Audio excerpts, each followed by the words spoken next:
បាទគ្រប់ជម្រាបសួរទៅដល់ពុកម៉ែបងប្អូនដែលនិយមតាមដានតាមបណ្ដាញសង្គម Facebook Page និង TikTok បាទថ្ងៃនេះថ្ងៃទី8បាទថ្ងៃទី8ខែ4ឆ្នាំ2026ពុកម៉ែបងប្អូនបាទថ្ងៃនេះខ្ញុំបាទធ្វើវីដេអូមួយដើម្បីចែកជូនទៅដល់ពុកម៉ែបងប្អូនដែលចង់សាងសង់លបងដែលមានតម្រូវការចង់សាងសង់លបងអញ្ចឹងណាពុកម៉ែបងប្អូនបាទហើយតម្លៃតុនបាទនេះពុកម៉ែបងប្អូន1ម៉ែត្រតា50$5ទេកម្ពស់3ម៉ែត្រពុកម៉ែបងប្អូនណាអត់21ម៉ែត្រអត់ចាក់1ម៉ែត្រនិងសំណាញ់1ម៉ែត្រទៀតបាទអញ្ចឹង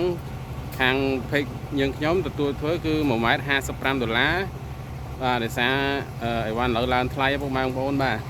គឺឡើងថ្លៃច្រើនបាទដោយសារអីពុកម៉ែបងប្អូនដឹងហើយដោយសារមកនេះប្រេងអីឡើងអីវ៉ាន់អីគ្រឿងសំណង់ឡើងទាំងអស់អញ្ចឹងណាពុកម៉ែបងប្អូនបាទហើយខ្ញុំទទួលធ្វើបាទ25ខេត្តក្រុងពុកម៉ែបងប្អូនបាទហើយខាងនេះគឺថាបញ្ចប់មួយខ្សែបាទនៅមួយចំហៀងទៀតនេះឥឡូវនេះកំពុងតែចងដែកចាក់ភ្នឹមបាទថាយើងចាក់ភ្នឹមបានខ្លះហើយពីលើមកទៀតទេណាពុកម៉ែបងប្អូនបាទបើសិនជាពុកម៉ែបងប្អូន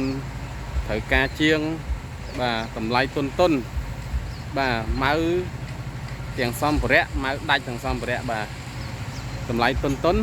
បាទសូមពុកម៉ែបងប្អូនតាក់ទងមកតាម Page តាមលេខទូរស័ព្ទតាម Telegram YouTube និង TikTok បាទសូមអរគុណដល់ពុកម៉ែបងប្អូនបាទហើយជំរាបមួយទៀតពុកម៉ែបងប្អូនបាទបើសិនជាពុកម៉ែបងប្អូនចង់សួរបាទថាលបង1ម៉ែត្រប្រមាណ1ម៉ែត្រប្រមាណសូមបងប្អូនតាក់ទងបាទគឺខាងខ្ញុំទទួល24ម៉ោងបាទចាំឆ្លើយតបទៅដល់ពុកម៉ែបងប្អូនក្នុងស្រុកនិងក្រៅស្រុកបាទពុកម៉ែបងប្អូនត្រូវការជាងបាទខ្ញុំទទួលធ្វើ25ខេត្តក្រុងពុកម៉ែបងប្អូនបាទមិនថាតិចថាច្រើនឲ្យតែតម្លៃថ្លៃណូត្រូវគ្រាពុកម៉ែបងប្អូនណាបាទគឺខ្ញុំទទួលធ្វើបាទគឺទាំង25ខេត្តក្រុងពុកម៉ែបងប្អូនបាទមិនថាចិត្តមិនថាឆ្ងាយមិនថាលបងខ្ទាបឬខ្ពស់ផ្ទះបាទប្រភេទធ្វើផ្ទះវិឡាផ្ទះល្វែងបាទប្រភេទផ្ទះដែកគឺខាងខ្ញុំទទួលធ្វើទាំងអស់អត់តោះទេពុកម៉ែបងប្អូនណាមានក្រុមមួយកំ pl តែម្ដងពុកម៉ែបងប្អូនណាបាទអញ្ចឹង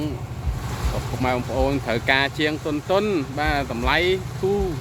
សមរម្យពុកម៉ែបងប្អូនមិនសូវមានលុយកាក់អាចតាក់ទងមកតាម Page លេខទូរស័ព្ទខ្ញុំបាទសូមអរគុណបាទ